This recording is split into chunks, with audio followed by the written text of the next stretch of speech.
Medicover Hospitals, Vizag's most trusted hospital. 04068334455.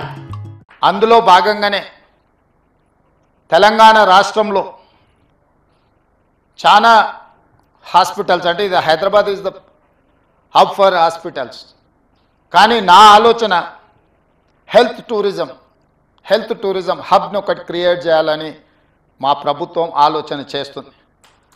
ప్రపంచంతోనే పోటీ పడే విధంగా ప్రపంచంలో ఉండే అన్ని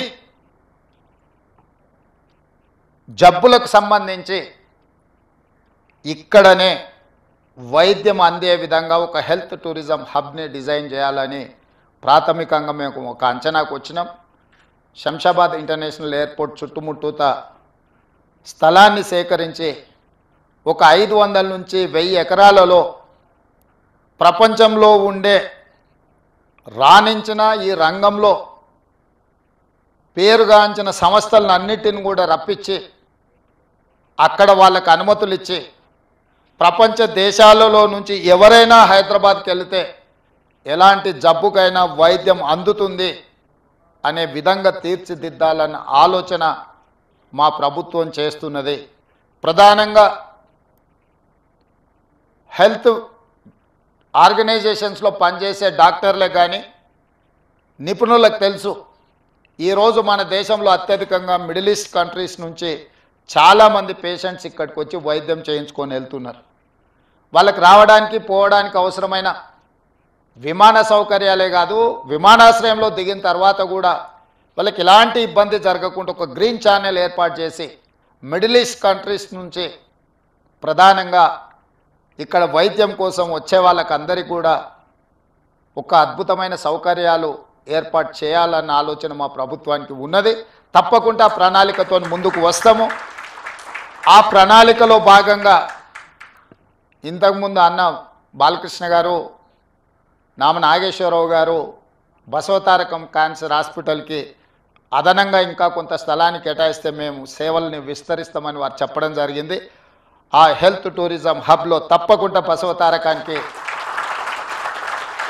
స్థలాన్ని కేటాయించి ప్రపంచంతో పోటీపడే తెలంగాణ రాష్ట్రంలో మీ పాత్ర తప్పకుండా ఉంటుంది, మీ సేవల్ని తప్పకుండా వినియోగించుకోవాలని మా ప్రభుత్వం భావిస్తుంది. మొదటి తరం నందమూరి తారక రామారావు గారు, రెండవ తరం చంద్రబాబు నాయుడు బాలకృష్ణ గారు, మరి మూడవ తరం మా మిత్రుడు భరత్ అండ్ లోకేష్ బాబు ఏం చేస్తారో చూడాలి. ఇది వాళ్ళ బాధ్యత. ఎందుకంటే వారసత్వంగా సంక్షేమము రాజకీయము ఏదైతే అనుకుంటున్నారో సేవ చేయాలన్నది కూడా వాళ్ళదే బాధ్యత. ఎన్టీ రామారావు గారు సినీ రంగంలో వారు అడుగు పెడితే వారితో పోటీ పడిన వాళ్ళు లేరు. రాజకీయాలలో వారు అడుగు పెడితే వారు సాధించనిది లేదు.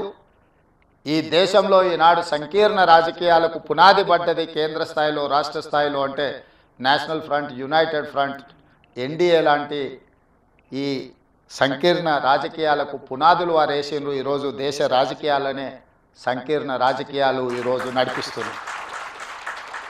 అదేవిధంగా సంక్షేమం, ఈరోజు బసవ తారకం ఆసుపత్రి అయినా, ₹2 కిలో బియ్యం అయినా, ₹50 హార్స్ పవర్ రైతులకు ఇవ్వాలన్న ఆలోచన అయినా, జనతా వస్త్రాలైనా, పేదవాడికి కూడు గుడ్డ ఉండాలి అని ఒక గొప్ప మనసుతో, ఒక గొప్ప ఆలోచనతో నందమూరి తారక రామారావు గారు సంక్షేమాన్ని కూడా మనకు వారసత్వంగా ఇచ్చింది.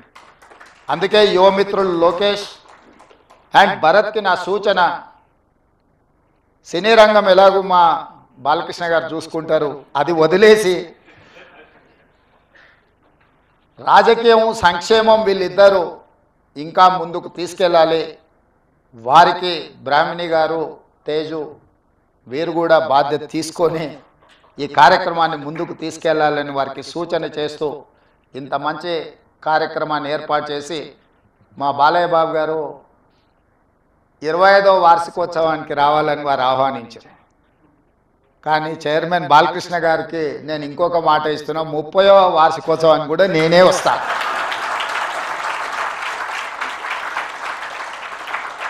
ధన్యవాదాలు.